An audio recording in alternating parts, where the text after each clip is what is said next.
It's great that we have a three-game homestand here at the Hump. The unfortunate part of that is probably against the three best teams in the SEC and undoubtedly the best team in the country. Disappointed that we're 0-2 thus far. We've had 6 ball games in SEC play that we've lost by 6 points or less, including these last two. I really haven't looked at Kentucky at all and probably won't much at all because in order for us to be the quality team, we got to stop beating ourselves. And by that, I mean we got to take care of the basketball. In order for us to take the next step as a good basketball team, we've got to not beat ourselves and secure the basketball. You talk about that three-game homestand. I mean, it just seems like it just gets worse as you keep going as you get the top team in the nation. How do you keep you guys focused and just stay mentally into this? Well, either you got guys who care about winning, or don't have guys that don't. And I think for the most part, we've got guys that are locked in and want to win. I'm doing a good job of executing the game plan defensively, and we're doing. I hate to keep harking on this, but if you take away our points off of turnovers, we're an elite defensive team, and so we got to make sure we're doing everything we can to help our defense by not, taking care of the basketball. Kentucky obviously is a daunting task. I look at some of their defensive statistics, and they're really elite in that regard. In order for us to have any sort of success against a team like Kentucky or anybody in the SEC, we've got to secure the basketball. Any update on IJ or just be game time? No, we haven't had practice yet, and he's been in class all day, so he hasn't had the opportunity to see the athletic trainer yet. Is there a chance he comes back Wednesday? I have no idea until he sees Ryan. I'm sorry. What's been successful of the defense? I think, especially it seems like after that Georgia game, there's just holding their team below their scoring average. What have you seen that you're happy with about that defense? Well, I still like to see us contest shooters more. I think we do a poor job at times of having some sense of urgency on closeouts to take away shots, and I like to see us pressure the ball a little bit more. We want to pressure all the way out into a big step upon the three-point line. I think we don't do that at times. But I think our guys are really sound off the ball, jumping to the ball, helping the helper, those aspects of the basketball game. And I think they're doing a pretty good job of carrying out a scouting report. Our assistant coaches spend tireless hours coming up with the best way to defend a particular team. And I think our guys are doing a pretty good job of adhering to the scouting report. Is it better recently than in the past? Do you see a progression or? I think so. As you see guys become more familiar with what we want to do defensively and the terminology that we want to use, I think having experienced guys in your lineup has really helped that out. I know you said you haven't taken maybe a hard look at Kentucky, but how impressive is it that they've been playing so well and just not losing this season? Well, I think at this point in time to be undefeated is really something that's hard to do because at some point in time you're going to have a letdown, or you're going to come against a team that gets hot, or you're going to go against a team at some point in time that's on a high. So what I think he's done is I think he's molded that depth into like being more concerned about the team than individuals. And that's the hard part, Coach Calipari has to do, and most people don't realize that he's dealing with a whole bunch of egos. The better players you have, the bigger egos they have. And so for him to be able to manage all those egos and those guys be concerned more about Kentucky Wildcats than the name on the back of the jersey is really something you have to give him credit for. I think the biggest thing that they have is they have depth. He has the luxury of if someone is not adhering to what he wants to do, he just pulls that guy out and puts in another, McDonald's All-American. So I think he's done a really good job managing that personnel. You mentioned letdowns. Even when they have letdowns, they seem to find a way to win. What else have you maybe taken from Calipari, or when you look at that program, you can take away from how he's able to kind of manage the emotions of his players? Yeah, recruit really good players. I know it's kind of pick your poison almost with their team, but is there a particular matchup that kind of grabs your attention more than any?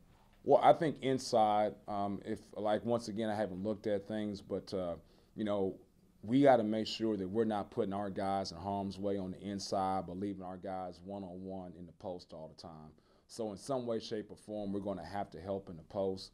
And once you start to help in the post, then you start to open up your perimeter for jump shots.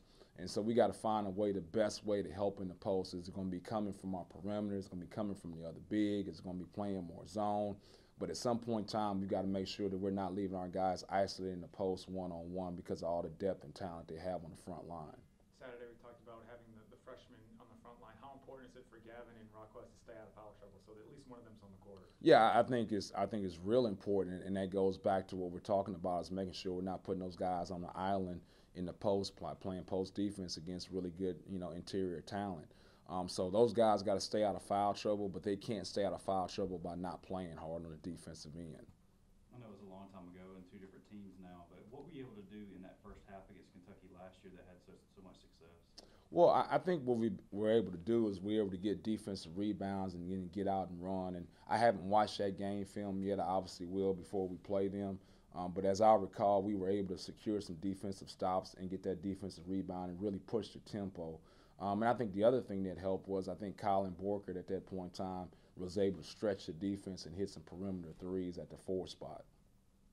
I know he hadn't played this year, but kind of update us on the progress of Johnny, kind of where he is in his timetable. Yeah, he's back to doing some jogging and running some stairs. He's still not doing anything on the court. He's doing some jump shooting.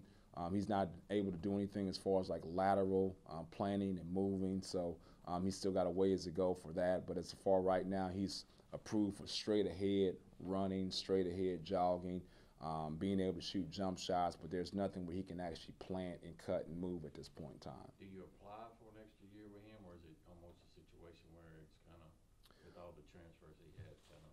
Well, no, we've already started paperwork with the NCAA and our compliance people as far as like trying to secure him another year after the fact. Obviously, we won't know anything until we hear back from that. But the problem is with him, you have to have another extenuating circumstance in order to get that other year back. It can't be one situation with a knee injury. It has to be 2 extenuating circumstances in order for you to get that back. So we're searching, trying to find a way to get that other extenuating circumstance to get him back another year.